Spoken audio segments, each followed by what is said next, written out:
All right, I guess you first usually start out with a few words so the technicians can get the sound adjusted right. I am Dwayne Moyer. I'm director of the Board of Missions of the Bible Fellowship Church. I'm very happy to be here this morning. It has been a long time since I've been at Harleysville, and I'm glad to see that you are able to meet, even in our own country. You know, there are churches that are not able to meet these days, and I'm grateful, happy, and I know you are too, to be able to get together. I always forget this. The Board of Missions has two ways for you to get to know our missionaries. You support the Sjogrens, the Dalavais, the Moyers, and by the way, Jerry is my younger brother, in case you were wondering. I'm much better looking than he is, but intellectually you can tell the resemblance, okay? And the Securaglues. So, but we have 120 other missionaries that you might want to get to know. And if you would come see me afterwards, I'll give you one of my cards with contact information. And you can sign up for Friday Prayer, which is a weekly email update from our missionaries themselves. I also write a little article at the beginning of Friday Prayer each week, just to encourage you not only in praying, but also in your own witness, to help each one of us become an envoy of the Lord. So that's Friday Prayer. The other thing is the Board of Missions prayer calendar, the monthly prayer calendar. And I know you get that in print version, but if you would like to get it weekly in an email that you can print out and post on your refrigerator or something like that, just see me for that. I'll give you one of my cards and you can reach out to me. Now, the first thing that anyone asks me when they find out who I am and what my job is how are our envoys doing around the world? Well, it's been a really rough ride for some of them. It's been a challenge to say the least. On a personal level, some have had to endure family separations as their parents or children here in the States are going through problems, and they can't be here for that. Some happen to come to the States just before and they can't get back to the field. Some are on the field and needing to come and they can't. It's very difficult when you travel internationally like that. And every country has its own restrictions. Jerry and Carolyn their home base is France, but they are currently serving on temporary assignment in Australia. And they were stuck there until they got clearance. Well, they had to get a visa. They were afraid if they left Australia, they would not be able to go back. So that has been a big thing. You probably heard from them yesterday about that all. It's not been easy. Several have experienced illness, but as far as we know, there was only one confirmed case of virus among our missionaries. And for that, we thank the Lord. Her name is Mary Elmore. She serves in France among African immigrants. And I just want to tell you just a little bit about her story. The virus hit the immigrant community very hard, and Mary had already developed a number of friends. She used to be a missionary in Africa, so she knows the language, she knows people and that kind of thing. And she had a circle of friends, and as the sickness would go through the community there, she would run errands for people. She'd take them groceries. She'd call them up. They'd talk online, and she'd pray for them. Well, then she got sick. And you know what? Her friends, who are not yet believers, don't know the Lord, but they did the same thing for her. She needed groceries. They'd go grocery shopping. They'd come and set the groceries on her windowsill, and then they'd go away, and she'd reach out and get the groceries in. They would contact her online. And what I thought was really cool is these people who don't yet have a personal relationship with Christ got to know Mary. And knowing how Mary had responded to their sickness, they asked, can we pray for you? So does the Lord hear the prayer of people who don't know him yet? I think he does. But even more importantly, these people are talking to the person they need to be talking to. And that's what's so cool. That's what's so cool. And you know what? Being an envoy of the Lord, being a missionary, is nothing more complicated than that. It's being a good neighbor, being a friend, making intentional relationships, because as one of our other envoys says, if you want to introduce people to your invisible friend Jesus, you first have to win their confidence. And that's what Mary and our other envoys are doing. And we can do that as well. So, I want to draw a caricature for you. And I think this is the impression that many people seem to have when they talk about what it means to be a Christian. Here it is. One day you become a Christian. You set out to learn certain things. You set out to do certain things and to grow. And then you get baptized and you join a church. Eventually you settle down and become a mature, committed Christian. From there on, you just strive to make sure you don't lose what you've already gained. And the church is there to help you do that. You support your church. You may support missionaries on the foreign field. And someday you die in the faith. You go to heaven and rejoin the loved ones who have gone before, and to wait for the ones that you've left behind. You say, well, that's really shallow. If you say that's really shallow, I say good. I say good. But maybe you're saying, isn't that what it is? And if you are thinking that's what it is, or if you look at your own life and say, what else is there? I want to talk to you today about the calls of Christ and what they really are. This is important. I saw a lot of children go out. I see a lot of young people here. It's really important for them. It's really important for you as parents. We've raised 3 children, and the things I want to tell you about this morning were vital in helping our children get off to a good start. They need to know about the calls of Christ. You as a parent need to know about the calls of Christ. And you know what? I have met adults who have sat in church most of their life and don't really know what the Lord has called them to. So it's important for all of us to understand these calls of Christ. I would like to read for you Matthew chapter 4, verse 18. And this is just to set the scene. Matthew 4:18. While walking by the Sea of Galilee, Jesus saw 2 brothers, Simon, who was called Peter, and Andrew his brother, casting a net into the sea, for they were fishermen. And he said to them, "Follow me, and I will make you fishers of men." Immediately they left their nets and followed him. And going on from there, he saw 2 other brothers, James the son of Zebedee, and John his brother, in the boat with Zebedee their father, mending their nets, and he called them.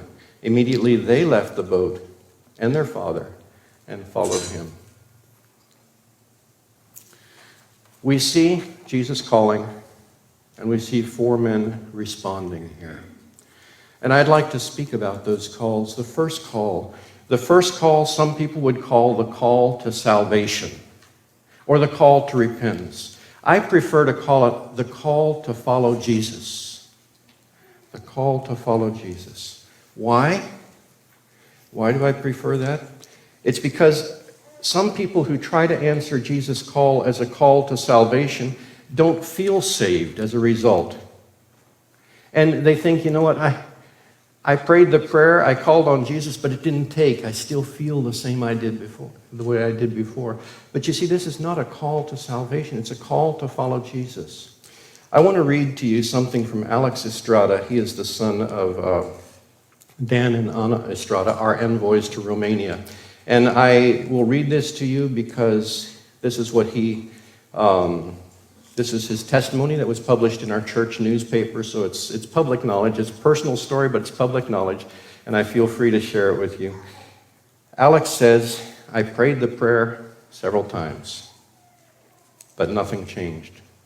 I told myself that since I could not choose God on my own, and he only saves the elect, nothing I do, good or bad, matters.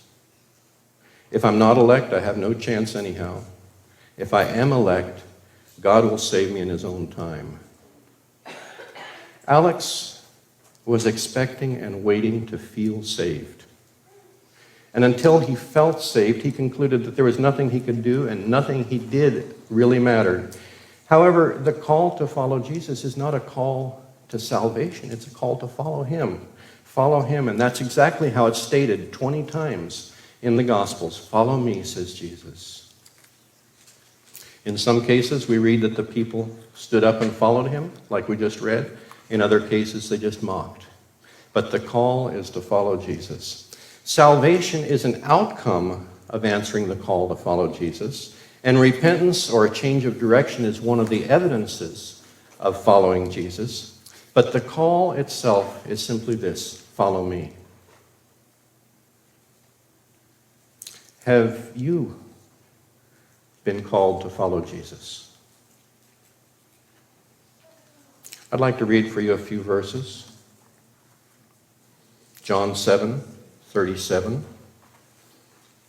Words of Jesus. If anyone thirsts, let him come to me and drink. Whoever believes in me, out of his heart will flow rivers of living water. Jesus' words. Revelation chapter 22, verse 17, almost the last paragraph in the Bible. The Spirit and the bride say, "Come," and let the one who hears say, "Come," and let the one who is thirsty come, and let the one who desires take the water of life without price. Now that's kind of a mysterious verse, but there's one word I understand in there very well. It's come. Come. John chapter 6, verse 35, words of Jesus again. I am the bread of life. Whoever comes to me shall never hunger, and whoever believes in me shall never thirst. And there are those words, hunger and thirst again. Maybe you or your child or somebody you know is saying, well, I'm hungry. I thirst. I feel empty. I've prayed the prayer, but nothing happened. I don't feel like he hears me. Dear friend, the question is this: has Jesus called or has he not? Has he called or has he not? And maybe you're saying, yeah, I know he's called, but has he called me? Was he talking to me? Has that ever happened to you when you hear somebody, you thought they called your name and you look up and wave and it's not somebody you know? And sometimes people feel that way about the Lord. Well, let me ask you this. Who else would he be calling when he says, if anyone thirsts, or whoever believes in me? Who else would he be calling? Yes, he has called you, and the question is, will you answer? You know, I think our problem is that our natural hearts are so hard that until the Lord does a work of grace in our lives, we cannot believe that he intends or even that he's able to save us. We just can't believe that good news, somehow. So we call and we doubt, and we call and we doubt, and unless we feel the true distress and hopelessness of our case and realize that there's no hope for us outside of Jesus, we eventually give up and start looking for help somewhere else. It happens to a lot of young people.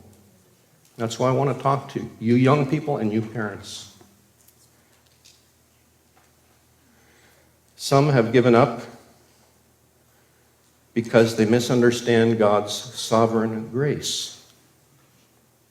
The very thing that should give them hope causes them to despair. They confuse the word sovereign with arbitrary. They get those two words mixed up. We say God is sovereign, and they hear that God is arbitrary. But those are not the same things. They think that the word sovereign means that unless it has pleased God in some inscrutable way or for some secret reason to specifically save them, nothing they can do will matter. They can pray the prayer all they want. But God is arbitrary. God is random. They hear Bible verses. I don't know how many people have raised this one with me and asked, what about this?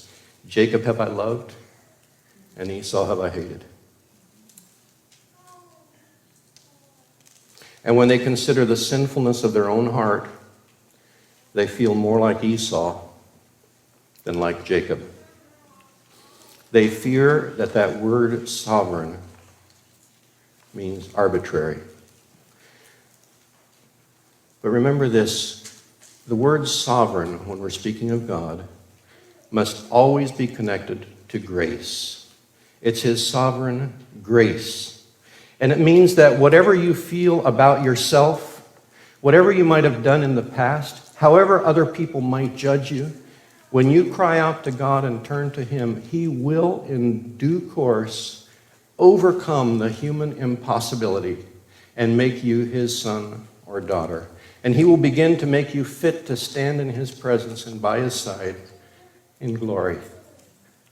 Sovereign means that there is no barrier that can stop him from saving the person who follows him.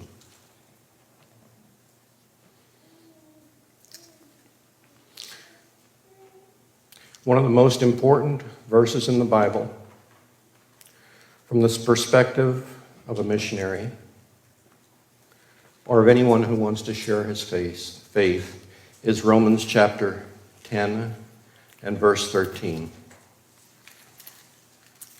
Romans chapter 10, verse 13.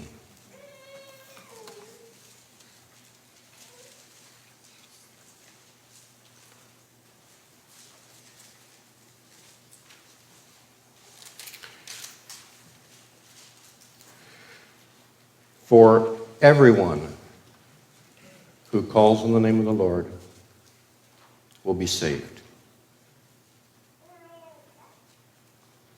That verse appears 3 times in the Bible. And when something appears 3 times in the Bible, you better pay attention. It appears for the first time in the prophet Joel in the Old Testament. This was true back in the Old Testament. Joel chapter 2, verse 37. It appears again in Acts chapter 2, verse 21, when Peter is preaching to the crowd on the day of Pentecost. Whoever calls on the name of the Lord will be saved. And Paul, the same guy who says, Jacob have I loved, Esau have I hated, says, whoever calls on the name of the Lord will be saved. And I really like the verse that precedes it, verse 12. There is no distinction between Jew and Greek. Okay, let's translate that into modern terms, how we would say that. There's no distinction between that person who has walked uprightly all his life and the person who has led a twisted and immoral life. There is no distinction. For the same Lord is Lord of all, bestowing his riches on all who call on him. For everyone who calls on the name of the Lord will be saved. It's so important that we understand that. Because, well, as parents, we're called to help young people who many times have doubts. As young people who want to follow the Lord but are not sure it's taking, we need to know this stuff. And maybe you can even explain it to your parents. Maybe they're having doubts. As people who have sat in church all their lives thinking, I'm just here waiting for the Lord to come back or for him to take me home, we need to realize this. There is an active relationship that we have been called to with our Lord Jesus Christ. Our articles of faith say it this way. They say salvation is apart from any foreseen grace. What does that mean? That simply means that God doesn't need to see anything good in us to save us. He doesn't need to see anything good. He is sovereign. He can overcome any human obstacle that stands in the way of a relationship with himself. Our faith and order also says for reasons known only to himself. And that simply means, boy, you look around, you see some people that God has called and they've answered and become, faithful believers and disciples of Jesus. And you say, who would have thought? Who would have thought? But God, for reasons known only to himself, is able to save anyone who calls on his name. I quote John Calvin, and this is kind of a paraphrase because my copy of Calvin is in French, which I will say is the original language, okay? And I've translated it into English, and here's what he said. No need to climb up into heaven to see if your name is written there before you answer his call. Just do what he has said. Cry out to him as long as it takes, and one day he will both cause you to see your sin as it really is, and cause you to see his sovereign power to overcome it by his grace. So isn't that, I went through that. I wanted to climb up into heaven and see if my name was written there. I became a Christian many times when I was a kid, over and over. Like one fellow said to me, I got born again, And in some ways, honestly, I'm still becoming a Christian, okay? I'm still becoming a disciple of Jesus. And the Lord confronts me. That process continues. But the reality is, we don't have to see whether our name is written in the book before we answer the call. That's what John Calvin told us. Some despair. because they think that this first call is a call to salvation. And they can't feel it. They don't feel saved. But the call is a call to follow Jesus. A call to follow Jesus. To get to know him. To imitate him. We sang that song this morning, I love to tell the story. Let's read that story. It's told 4 times at the beginning of the New Testament. Let's read those over and over and get to know Jesus. Because we are called to be his disciples. We are called to follow him. And that word disciple, you know what's interesting? We call ourselves Christians. The word Christian occurs 3 times in the New Testament. What we are called in the New Testament most often is disciples. That word appears like 200 times. And what is a disciple? It's someone who has chosen a master and follows him. Or who has attached himself to a master, who has yielded his will to a master and follows him and learns from him. And I praise God that we've got the story written down in black and white. No one can change it.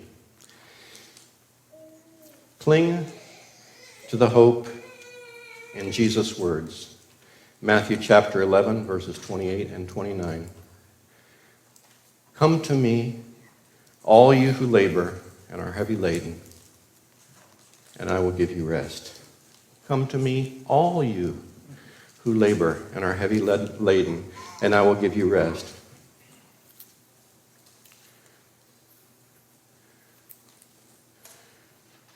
And that's not all he says there. He says, take my yoke upon me and learn of me. And that's our job, is to learn of Jesus. That's the first call, the call to follow Jesus. What comes next? The second call. I read for you Matthew chapter 4, verses 18 and 19. I'll read it again. While walking by the Sea of Galilee, Jesus saw 2 brothers, Simon, who was called Peter, and Andrew, his brother, casting a net into the sea, for they were fishermen. And he said to them, follow me, and I will make you fishers of men. And I just want to stop in the middle of that sentence. Jesus said, follow me, and I will make you. Okay, you can add what you want after that. For Peter and Andrew, it was fishers of men. For us, it may be something else, okay? But follow me, and I will make you. And the second call that I want to talk about is this call to be something that we are not yet. To be something different than we are right now, or than we were when the Lord first called us. The call to become something you are not. Now, this is far greater than any call to a specific action or even to a specific ministry. You'll hear pastors say, I was called to ministry. You'll hear missionaries say, I was called to the mission field. You'll hear that. Okay, that's good. That's good. But this is far greater than that. This is a call that is issued to every disciple of Jesus, and it's this. I want to make you something that you are not yet. Okay, it's a call to change. It's a call to a principle of change. To be ready to become someone, and to do things that you have never done before. That's what the Lord calls us to. You have preferences. We all have preferences, talents, abilities, habits. We have a profession, a home, a routine.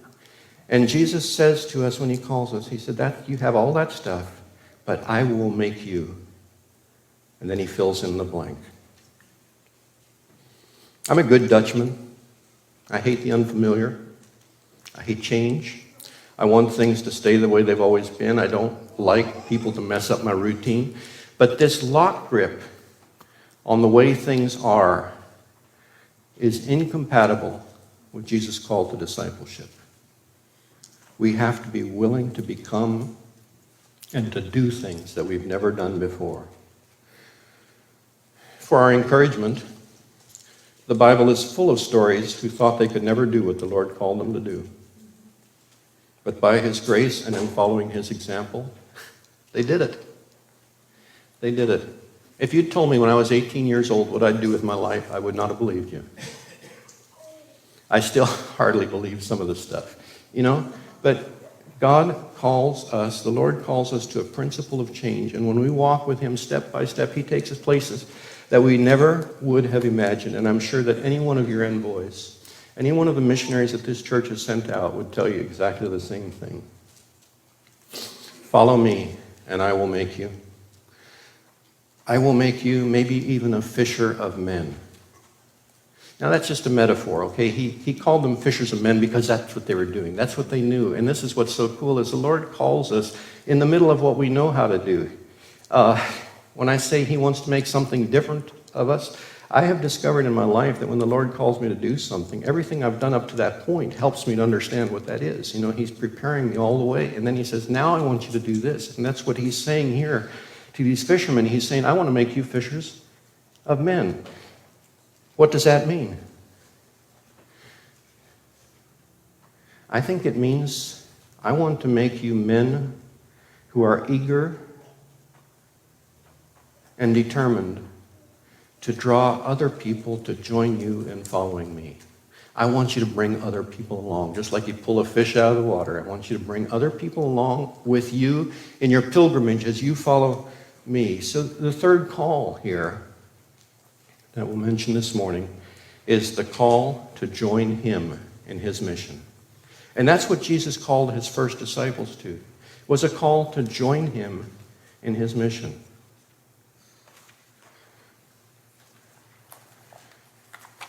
I don't want to be facetious, but I just want to kind of draw the contrast between what I see that it meant to be a disciple in Jesus' day and what it seems to mean to be a disciple in our day.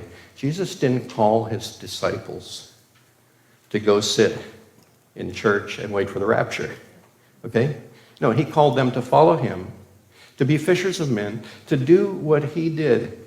Everyone that Jesus calls, doesn't matter how old, doesn't matter what gender, doesn't matter anything.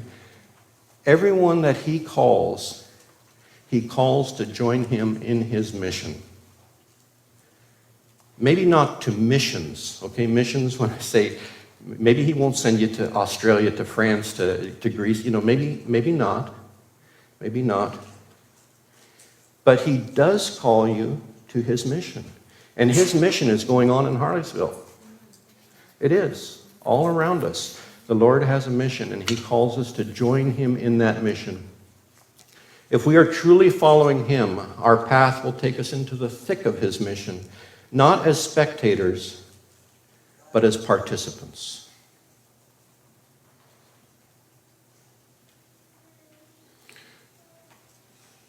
And what is his mission? He makes it clear in John chapter 20, verse 21. He says, the Son of Man is come to seek and to save that which was lost. And he tells his disciples in another place, as the Father sent me, so I'm sending you. So the Father sent Jesus into the world, and in a certain way, we send Jesus into the world, or we take him into the world. Through our story, through our life, we have been called to join him in this mission of seeking and saving the lost. The call to Jesus is a call to join him in his pursuit of the lost. And that's the whole story of the Bible, from the Garden of Eden to Jesus coming, to practically the last word of Revelation. The story of the Bible is this: men fleeing and God pursuing. And when he saves us, when he calls us and we answer, he calls us to join him in that pursuit.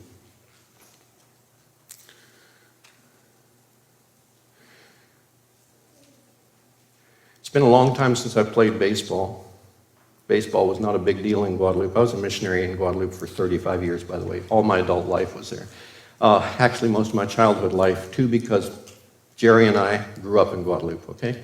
My parents were missionaries there. So we never had a chance to play baseball, but the few times I did have a chance, they did something like choosing up sides.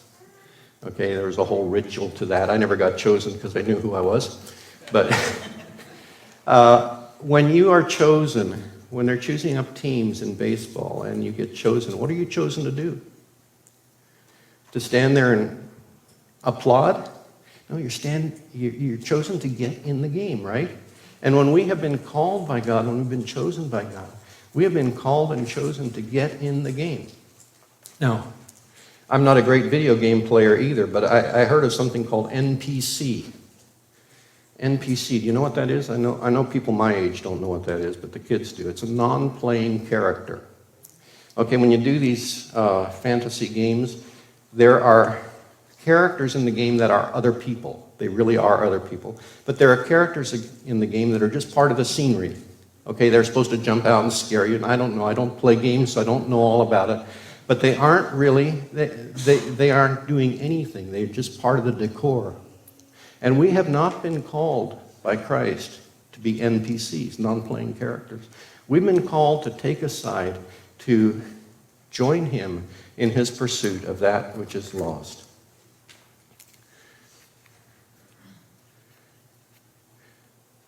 I am not the final outcome of God's call on my life. You are not the final outcome of God's call on your life. You have been called to carry a message, to take it farther. I was trying to think of a picture of that this morning. I'll pick a dumb one. A garden hose. Okay, a garden hose is only good if it carries the water to the end where you want it, right? And I think that as a family of Christians, that's what we are. We are designed to carry the gospel, to be conduits for the gospel to people who need to hear it, to people who are hungry and thirsty. This church, or any church, is not the end of the story either. You know, we can't say, okay, we got a church, we got a place to go on Sunday mornings, we got lots of activities and stuff. This is not the point of God's mission. This is a training ground. In sports, this would be the locker room. Okay, this is where you come to get prepared and psyched up and taught and instructed to go out and play the game on the field where the Lord has people that he's seeking and wants to save. This is not a place for Christians to hang out until they die. It's not a place for Christians to hang out until the Lord's return. This is a place to be prepared for the ministry to which the Lord has called each and every one of us. So, where does the Lord want you to jump into his mission? I don't know for sure. But I know that he is leading people across your path right now, every day, people that need to hear from him, who need to hear of him, through people that have a story to tell. We sang that song, I Love to Tell the Story. I've known that song since I was a little bitty kid, okay? I love to tell the story, and it's the story of Jesus. But, you know, sometimes what people need to hear is our story, too. They need to hear our story because our story is living. Our story relates to them, and they can read the stories of Jesus on the page. But when we tell our story of how the Lord has called us, how he's had mercy on us, and what he's done for us, they see somebody with flesh and blood, just like them, who knows the Lord.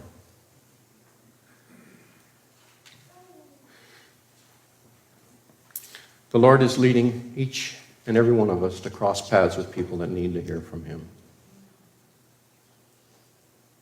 And you say, what will I say? We're worried, we're scared because we think that reaching out in the name of Jesus is a matter of starting theological arguments and winning them. No, it's not. It's just telling people what the Lord has done for me and how he's had mercy on me. I had a conversation with a man yesterday. I don't know if I'll ever meet him again, but I hope I planted one little seed there that somebody else will water later on, you know, that this will amount to something. And we were talking about the election, of course. And this was in a park. I have no idea who the guy was, but he overheard me saying something to Joette, and he jumped right into the conversation. And we talked a while, this and that, and I said, you know, I've always kind of thought that God is in control of everything. Do you think he was in control of what happened on Tuesday? And he, you know, it was like, oh, I don't know. And then he went back to his conversation. You know, but there's a question that's planted. We ran into them. We were in the park, crossed paths with them 2 more times. Oh, they were friendly, really cheerful, you know, really something. Sometimes that's all you have time to do. But God is sovereign. There is no human obstacle that will keep him from bringing that person to himself. What he needs is people who are faithful, to raise questions, to ask questions, to point things out, and to say, you know what, as a believer, I have always believed this. A lot of times that's all it is. And you don't know where those conversations will go. You don't know. But God can direct them if he finds people who are faithful. Where will the Lord take you tomorrow? I don't know that either. But I do know that some of us, and you might be one of those, will be called to places they never thought they would go for the sake of Jesus. You'll be called to do things you never thought you would be called to do for the sake of Jesus. And he will be with you there. He will help you. The Great Commission, Christ's last words to his disciples before he went back to heaven, was make disciples of all nations. And he said, behold, I'm with you. I'm with you even to the end of the age. So we're not alone when we do this. We're following the Lord, and he leads us to people who need to hear someone with flesh and blood tell them the story of how he saved them and how he's had mercy on them. Conclusion. Above all, don't miss the call to follow Jesus. Don't miss that one. Okay, it's not a call to be a church member. It's not a call to be a good person. It's not a call to anything else. It's a call to follow Jesus. Maybe you don't feel safe, but you follow Jesus and he will take you where you need to go. Okay? When you answer that call, he will make you something that you've never been before. Over the course of your life, he will point you in directions that you've never thought of going before. His call to follow him will lead you straight into his mission, and his mission is seeking and saving the lost, inviting people to join us in following him and learning more about him. It starts right where you are, finding people who need to hear from him, striking up interesting and intentional relationships. Okay, nowhere in the Bible does it say that sharing your faith has to be a drag. Interesting and intentional relationships, like Mary in France, okay? And introducing them to your invisible friend Jesus. Telling them what he has done for you and how he's had mercy on you. So God bless you as you hear from our envoys. As you pray for them, may you realize that you can join them in this mission. This is not their private property. This is for all of us. Okay, God bless. If you have questions about what you've just heard, or if you want to know more about what it means to follow Jesus Christ, I want to encourage you to check out our website, faithbfc.org. If you live in the Harleysville area and you're not part of a local church, we'd love to have you worship with us here at Faith. I look forward to meeting with you personally. But whether you live here or somewhere else, the important thing is to get plugged into a local church where you can grow in your walk with Jesus Christ and help others grow as you serve him.